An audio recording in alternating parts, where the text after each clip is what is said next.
A single tear rolled down her cheek as her spirit left her body. Quiet repose gives way to a gentle slumber. A celestial bouquet permeates the air and rises in a way a perfume cradles a passing beauty.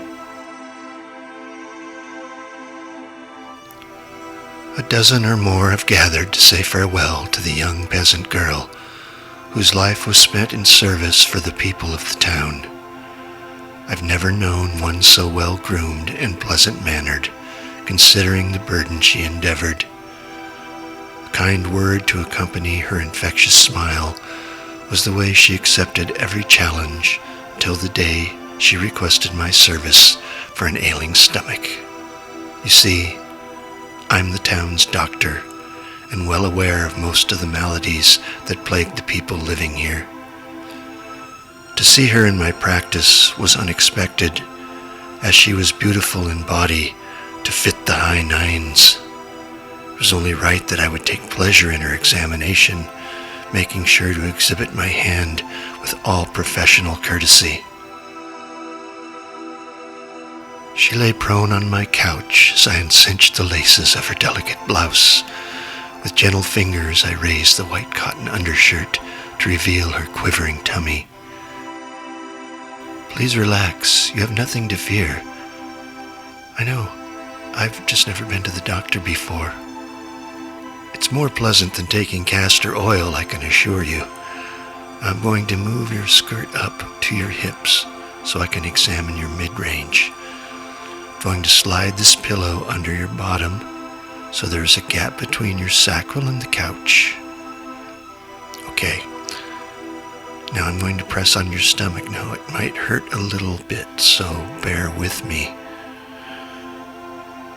Pushing down to find the uterus was no small task, as her stomach was muscled up like a plate of armor.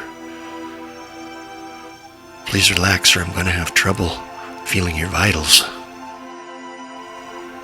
My hands felt ugly touching her warm, glowing skin, so soft, similar to firm kneading dough that crafts a fine bread. She must wash her hair in lilac water as the smell of flowers rise from the turn of her head. I cup the small of her back and dig harder to feel for any abnormalities in the entrails. How much more?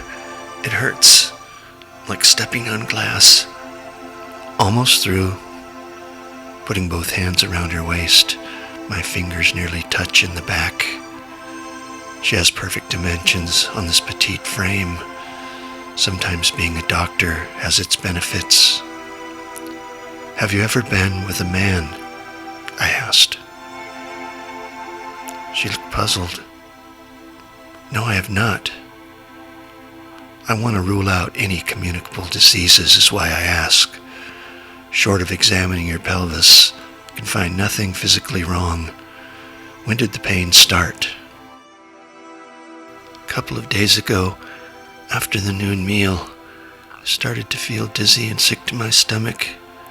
When the pain got worse, I decided to come to you. My mouth is dry and my heart races for no reason. My muscles hurt so bad at night, I can't sleep. I will give you something for the pain and nausea, and I want to see you in a week to see how you're doing. You can fix your clothes, and I'll mix a prescription for you. How much do I owe you for the visit? Nothing, my dear. What about the medicine? If it helps you, that is payment enough. Make sure you come to see me next week. I will, and thank you so much. You mean so much to me and the whole town. I'm grateful. Unfortunately, that was the last time I saw her alive. Upon examining her remains at autopsy, it became apparent to me that she had been poisoned. This girl had no enemies. Everyone seemed to genuinely care for her, and that's puzzling. Her life was simple. She had no family to speak of, and treated everyone with kindness. She would act as a midwife, seamstress, launder clothes, watch after children, a generally well-rounded young woman. There are a couple of lads she seemed to have interest in, but it was clear from the autopsy she was a virgin. Why would anyone want her out of the way?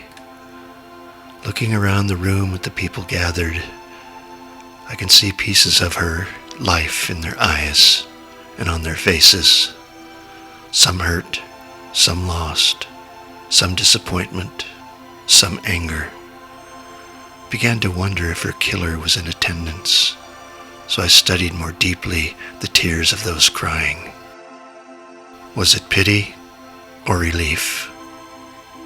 Eyes being a window to the soul, I could discern from certain Mr. Brown wasn't hurting terribly. Rudy Johnson seemed almost indifferent. Hazel Rush appeared bothered. Johansson was undone. One of her young suitors, Roy Halladay, wasn't even in attendance. The candlelight danced around the room across her white dress and formed shadows on the ceiling and walls. Her brown hair lies soft against her cheek. The tresses trickle down upon her breast and pooling over her heart. Face of a porcelain doll, save for the single tear track that followed the contour of her cheek. From what I know of poison, the end wasn't easy. When paralysis sets in, you can't move, you can't cry, but you can feel every droplet of pain, a prisoner inside yourself, with time to wonder who might have hated you enough to kill you. Those are your final thoughts as your insides consume you. The county sheriff has been notified and will be investigating. Hope who is ever responsible will get what they deserve.